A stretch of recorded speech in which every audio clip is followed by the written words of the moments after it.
ডামরাই অমৃত প্রকল্পের অধীনে জল প্রকল্পে শিলান্যাস করলেন মন্ত্রী অগ্নিমিত্রা পাল। আসানসোল দক্ষিণ বিধানসভার অন্তর্গত ডামরাই কেন্দ্র সরকারের অমৃত প্রকল্পের অধীনে একটি গুরুত্বপূর্ণ জল প্রকল্পে শিলান্যাস করলেন রাজ্যের পৌর নগর উন্নয়ন মন্ত্রী অগ্নিমিত্রা পাল। এই অনুষ্ঠানে উপস্থিত ছিলেন পশ্চিম বর্ধমানের জেলা শাসক এস পন্নাবালাম, আসানসোল পৌর নিগমের বিভিন্ন আধিকারিক, জনপ্রতিনিধি এবং এলাকার বহু বাসিন্দা। শিলান্যাস অনুষ্ঠানে মন্ত্রী অগ্নিমিত্রা পাল বলেন, দীর্ঘদিন ধরে এলাকার একাধিক ওয়ার্ডে পানীয় জলের সমস্যা ছিল। কেন্দ্র সরকারের অমৃত প্রকল্পের আওতায় এই জল প্রকল্প বাস্তবায়িত হলে পার্শ্ববর্তী বেশ কয়েকটি ওয়ার্ডের বাসিন্দারা উপকৃত হবেন এবং পানীয় জলের সমস্যা অনেকটাই দূর হবে বলে তিনি আশা প্রকাশ করেন। তিনি আরও জানান, সাধারণ মানুষের মৌলিক পরিষেবা নিশ্চিত করা এই সরকারের অন্যতম লক্ষ্য। সেই লক্ষ্য পূরণে পানীয় জল, রাস্তা নিকাশি সহ বিভিন্ন উন্নয়নমূলক কাজ ধারাবাহিকভাবে করা হচ্ছে। অন্যদিকে অনুষ্ঠানে উপস্থিত প্রশাসনিক আধিকারিকরা জানান, নির্ধারিত সময়ের মধ্যে প্রকল্পের কাজ সম্পন্ন করার চেষ্টা করা হবে যাতে দ্রুত এলাকার মানুষের সুবিধা পেতে পারেন। এই জল প্রকল্পের শিলান্যাসকে ঘিরে এলাকাবাসীর মধ্যে উৎসাহের পরিবেশ লক্ষ্য করা যায়।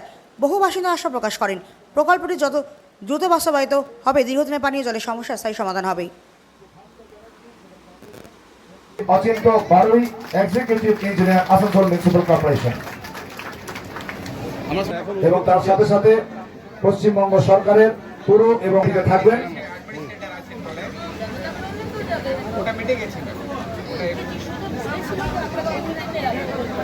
একটু এই মঞ্চে ওঠার যে সিঁড়িটা সেটা একটু বরণ করে নিলেন রাজ্যের পুর এবং নগরায়ণ মন্ত্রী মাননীয় শ্রীমতী অগ্নিমিত্রা পাল মহাশয়কে।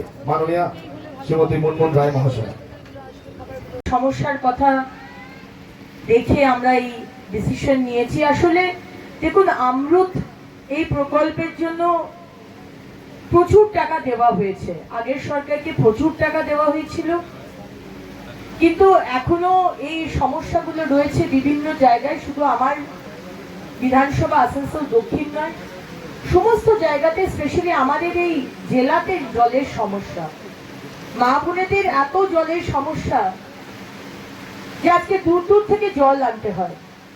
এবং আজকে আমাদের যে জলের কানেকশনটা আমরা করছি, সেখানে ভাস্কর বাবু বললেন যে প্রায় 500 কানেকশন আমরা প্রতি জোনে আমরা দেব। এবং এই আজকের যে হচ্ছে ফাউন্ডেশন আমরা যে ভিত্তিগত করছি, সেটার জন্য ওয়ার্ড নাম্বার 38, 39, 41, 42, 85, 86 আর এটা 87, এই ওয়ার্ডগুলো বেনিফিটেড হবে। এবং পাইপের বিষয় কোথা থেকে কি হবে সেটা তো ডিটেলসটা যারা রয়েছেন আসানসোল মিউনিসিপাল কর্পোরেশন থেকে তারা বলে দেবেন। আজকে ডামরাতে আমরা অমৃতের একটি প্রকল্পের ভিত্তিপ্রস্তর স্থাপন করলাম, ফাউন্ডেশন স্টোন লে করা হলো এবং সেখানে ওয়ার্ড নাম্বার 85, 86, 87, 38, 39, 41, 42 এই সমস্ত ওয়ার্ডগুলো বেনিফিট পাবে।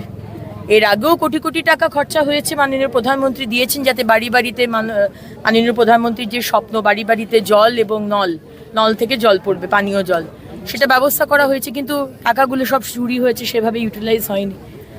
এখন আবার করে আমরা চেষ্টা করছি বাড়ি বাড়িতে যাতে পাইপলাইনটা বসে এবং মানুষের জলের কষ্ট যাতে আর না থাকে।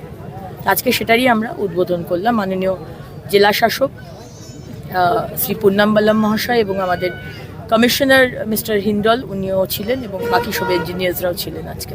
যদি অতীতে যে অভিযোগটা কর্পোরেশন থেকে করতে বলতো যে ডিভিসি থেকে জল পাওয়া যাচ্ছে না, সেই কারণে জলের সরবরাহ হচ্ছে না, এই মুহূর্তে ডবল ইঞ্জিন সরকার এই বিষয়গুলোকে কিভাবে করবে না? দেখুন, ডিভিসির ওপর দোষ, যে কোনো কেন্দ্র সরকারের কোম্পানি বা পিএসইউ এর ওপর দোষ দেওয়া, এটা তো আগে সরকারকে আমরা দেখে এসেছি করেছে। এগুলো নিয়ে আমি আর চর্চা করতে চাই না, কারণ হাতে অনেক কাজ, আর মানুষ যে দায়িত্ব দিয়েছে সেই দায়িত্বটা পালন করতে হবে, মানুষের জন্য ভালো কাজ করতে হবে, আমরা সেটা নিয়ে ব্যস্ত। কারা কি করে গেছে, কি নেগেটিভ রাজনীতি, এগুলো নিয়ে আর সময় নষ্ট করতে চাই না।